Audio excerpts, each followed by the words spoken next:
Hello friends and welcome back to my channel. आज इस video में हम पढ़ने वाले हैं एक सॉन्ग जो कबीरदास ने लिखा था हिंदी लैंग्वेज में, जिसका नाम है जाति न पूछो संत की।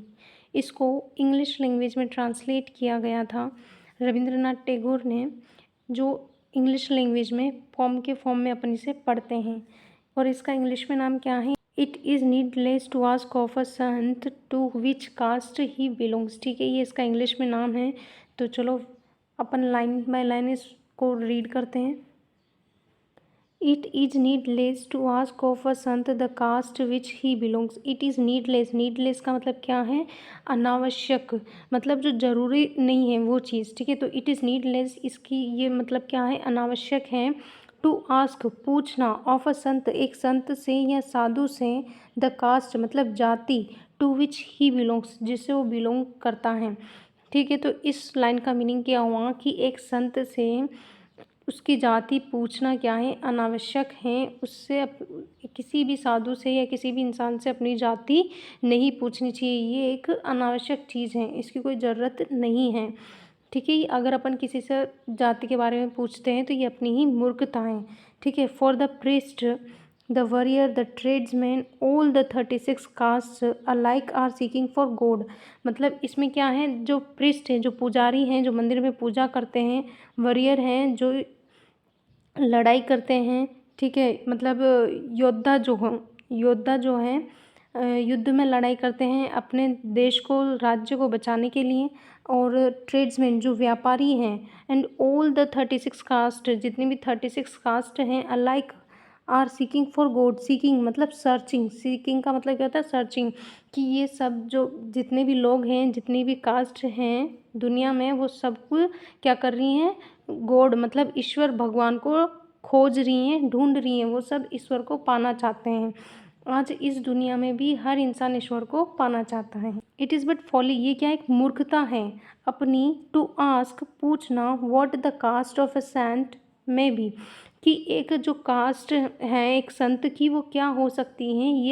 ये पूछना अपनी क्या है? मूर्खता है। मतलब अपन को कास्ट के अकॉर्डिंग भेदभाव नहीं करना चाहिए, ठीक है, लोगों में। उसके बाद आ जाएगा the barber has sought God. जो बार्बर हैं, जो नाई हैं, जो बाल काटता है, उसने भगवान को पाया है। वॉशरमैन है, कारपेंटर है, ये सब किसकी तलाश में हैं? ये सब भगवान की तलाश में, ईश्वर की तलाश में हैं। और ये सब लोग ईश्वर को पाना चाहते हैं। और ज़रूरी नहीं कि जो संत हैं वही ईश्वर को पाएँ। एक नॉर्मल जो कॉमन पीपल होता है वो भी इंसान ईश्वर को पा सकता है। ठीक है। Even Raidas was a Sikar after God. जो रेदास हैं वो कोबलर हैं बाय कास्ट से। ठीक है, कोबलर मतलब होता है मोची। ठीक है, तो ये जो है इन्होंने भी मतलब है ना, ये भी इन्होंने गॉड को खोजा है। ये भी गॉड के वो खोजने में लगे हुए, इन्होंने भी अपना जीवन व्यतीत किया है ईश्वर को ढूंढने में। ठीक है, उसके बाद है द ऋषि स्वच्छा। जो ऋषि स्वच्छा क्या है? वो है टेनर बाय कास्ट। ये टेनर बाय कास्ट है। अब टेनर का मतलब चर्मकार, जो चमड़े का काम करते हैं, जैसे चमड़े के जूते, बेल्ट वगैरह। इन्होंने भी ईश्वर को खोजा है। ठीक है, उसके बाद आ जाएगा Hindus and Muslims alike have achieved the end. और जो हिंदू एंड मुस्लिम्स हैं उन्होंने हैव अचीव्ड, उन्होंने अचीव किया है क्या? दैट एंड, ऐसा end, where remains no marks of distinction, जहाँ कोई मार्क्स नहीं है डिस्टिंक्शन के, मतलब भेदभाव, जहाँ मतलब हिंदू और मुस्लिम्स में कोई भेदभाव नहीं है। ठीक है, तो इस पोम में पोइट उन लोगों को क्रिटिसाइज़ करता है जो कास्ट सिस्टम को बढ़ावा देते हैं। इस पोम में कबीरदास जी ये मैसेज देना चाहते हैं कि जो डिवोटी होता है, भक्त होता है, वो किसी भी कास्ट का हो सकता है, उसकी कास्ट कोई मैटर नहीं करती है। ठीक है, इस पोम में बात की गई है एक ट्रू डिवोटी की। ट्रू डिवोटी क्या होता है? तो कबीर जी के अनुसार सच्चा भक्त यानी कि ट्रू डिवोटी वह है जो अपनी पूरी ज़िंदगी भगवान या ईश्वर को खोजने में लगा देते हैं।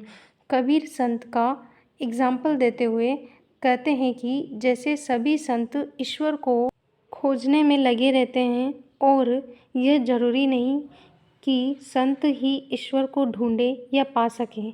जो सच्चे भक्त हैं गॉड के, कबीर उन्हें ये मैसेज देते हैं कि सबका ईश्वर एक ही है, वह सबके लिए बराबर हैं, चाहे वह किसी भी जाति का क्यों न हो।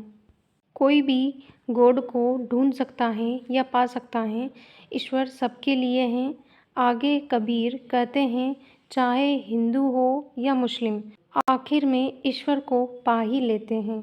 कबीर कहते हैं कि सब ईश्वर की नज़रों में बराबर हैं, और लास्ट में वो कहते हैं कि सभी धर्म शांति का ही मैसेज देते हैं। तो फ्रेंड्स, यहाँ अपनी ये पोएम ख़त्म होती हैं। आशा करती हूँ आप सब लोगों को समझ में आ गई होगी। अगर कोई डाउट है तो आप मुझे कमेंट सेक्शन में पूछ सकते हैं। Thank you.